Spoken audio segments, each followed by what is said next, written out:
Hello mga kabots! Magandang umaga muli sa atin lahat.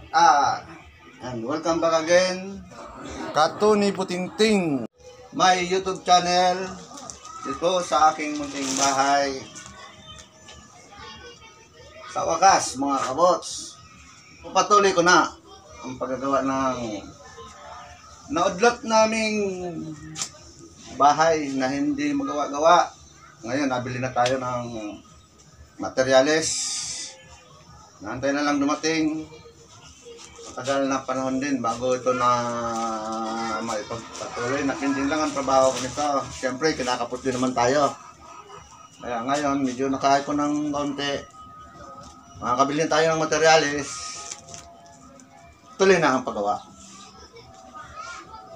Sa paggagawa, mga kabots, ng bahay, ang unang pumapasok din sa ating isipan ay ang pangunahing gamit, level hose, mga kabots.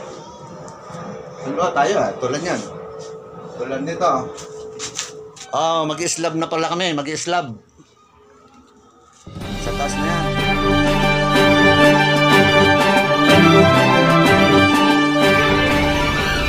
Mga kabots, bago tayo dumako dyan sa mga trabaho ngayon, gusto ko naman munang ibahagi sa inyo, ibahagi sa mga bago pa lang na nag-uumpisa sa pagtatrabaho, na minsan sa ating pagmamasid-masid sa ating mga paligid, aking napapansin na kung masarili nilang bahay ang ginagawa, trabaho nila, napapansin ko wala silang ginagamit na ganito. Ang kasama nito ay hulog, metro, level bar. Mga kamag-anak ng mga yan. Alam ko yan, mga kabots. Kasi ganyan din ako nung una. Nung ako yung bagong-bago pa lang talaga nag-uumpisa. Pero ngayon, hindi na. Kasi meron na akong kaunti. At saka meron namang bago din na tanong ng tanong. Iyon ang maganda roon. Yun naman talagang dapat. Kaya hindi ko nilalahat na ang baguhan ay ganoon. Pero ano ka? Kasama ko roon.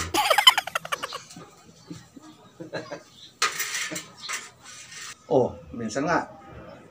Nung isang araw ko lang ito tinubigan, ngayon malabo na. Hindi ko na talaga makita, luma na. Pag ganitong luma ng ating level house, mga kabots, ginagawa ko niyan. Bago mag-umpisa ng trabaho, habang ako nagkakape, yan.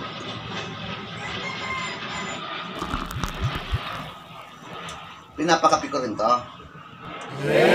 Kumbaga sa dalawa kami sabay na kahit kape lang almusal namin, magkasalo pa rin kami.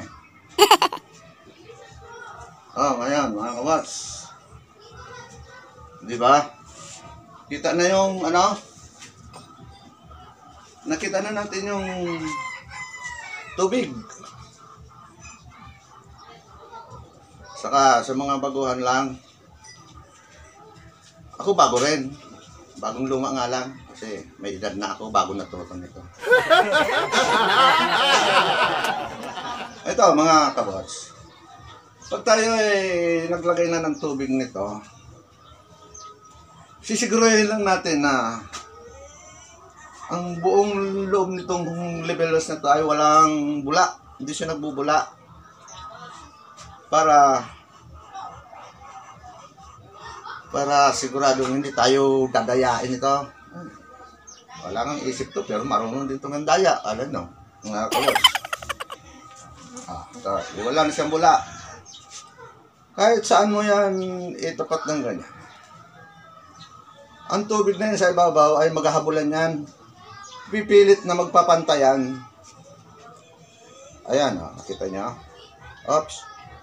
Diba? Pumapantay ulit. Ayan. Ganun lang yan, mga kabots.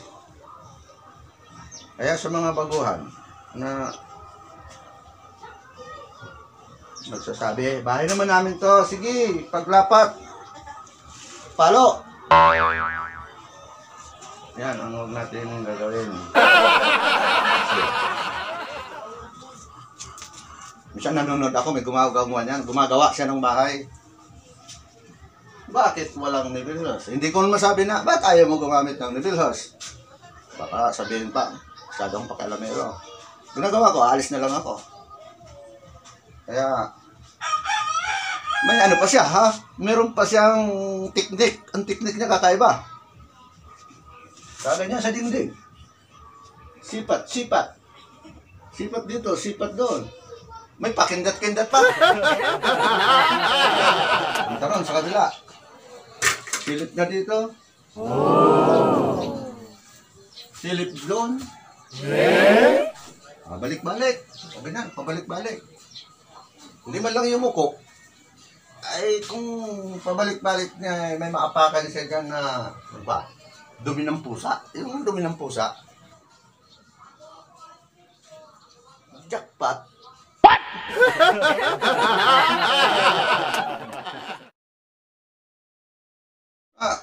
Dadalawa lang nga lang yung mata natin. Pipikit pa yung isa. O, edi ano nangyari? Di lalong nawala sa level yung kanyang sinisipat. Bago pa kayari ng bahay sasabihin nila, bakit ganun ang bahay namin ay tagilid? Kaya mga kabots, napaka-importante sa lahat. Ang may level hose ka, hulog, o kahit nivel bar man lang. Kasi ang nivel bar, ginagamit lang naman yan sa medyo malilit lang na distansya. Pero ito, kahit sa mahaba, matataas, mag-flooring ka, pwede ito. Kailangan mo lang talaga ito, may alalay ka, may katulong. Paghawak sa kabilang dulo. Yan mga kabots. Yan purpose nitong nivel hose. May sample ako. O, sasampulan natin mga kabots. Teka mo. Tapin muna tayo, lumalamig na. Ito tayo mga kabots. Katuni. Kabutingting. Oh.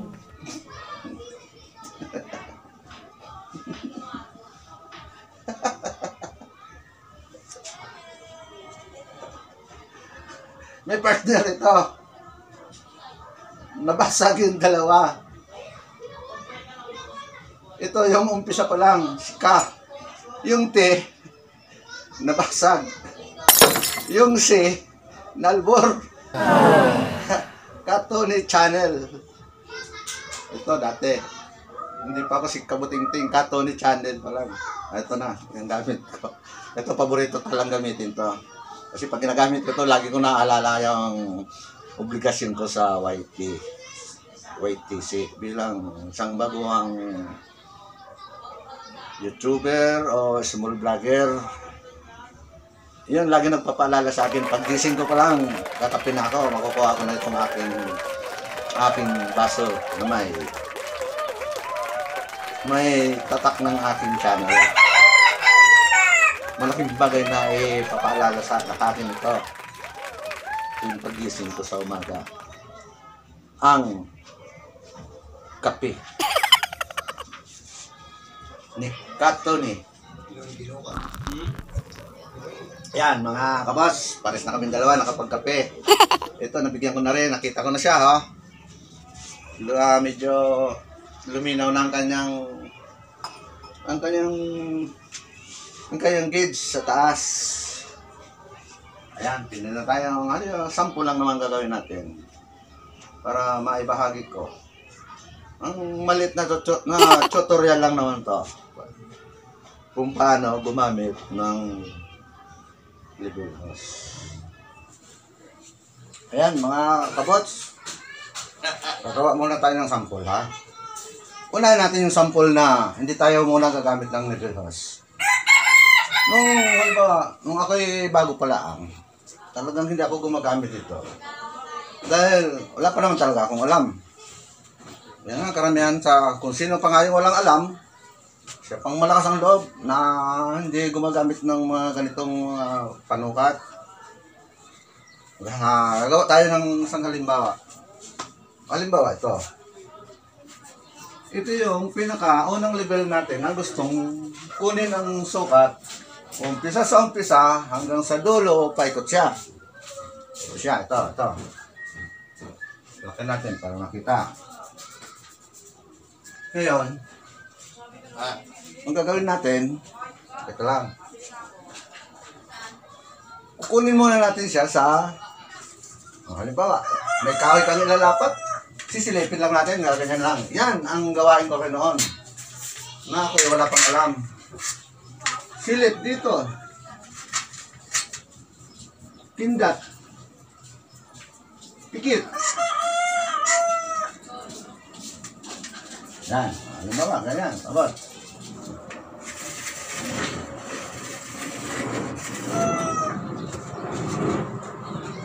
Yan mga kabot. Yan ha.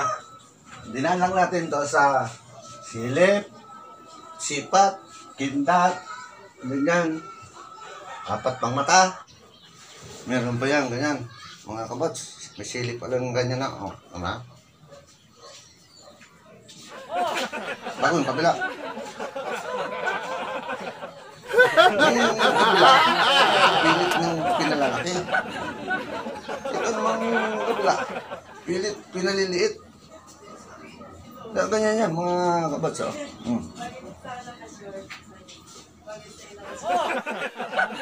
Pangit ko talaga. Hindi natin malalaman kung gaano o ano ang kahalagahan ng level host, mga kabots. Yan ha. Nung ako'y nag-uumpisa pa lang, walang level host. Wala kung ano, basta sipat din. Ay mga yan, may konti na ako. Hindi malaman ko, samba ako nagkaroon ng konti. Kayo na mag-isip, mga kabots. Ngayon, okay yan. Malalaman natin, gagamit tayo ng level host. Paggagamit naman ito, kailangan 2 kayo. Adjust.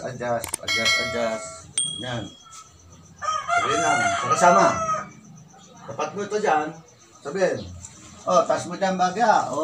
Baba. Baba konti. Ayan mga kabots. Antayin lang natin na pumirimis yung tubig sa ibabaw. Saka natin to guguhitan din yung pinaka-ibabaw din ng tubig nitong level host. Ayan mga kabots, hindi ko lang maguhitan pero ayan, tatandaan ko siya ha. Ayan. Ayan.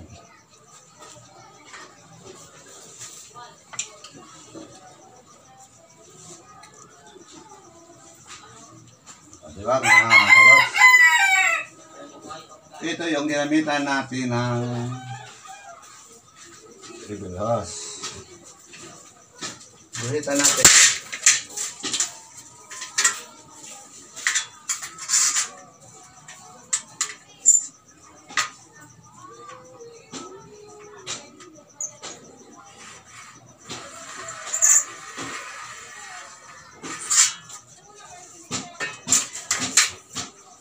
Diba? Kunti diferensya, ano? Ito yung sipat. Ito yung sipat ko lang. Ito sa ibabaw ito, pasipat-sipat. Dito, pantay. Kunti diferensya. Pero pag idiniretso ang guhit yan hanggang sa dulo, pagdating sa dulong yon, malaki na ang agbat niyan. Kitang-kita na ang pagkakaiba niyan, mga kabots. Kaya, itong ginamitan natin ng level host, ito yon.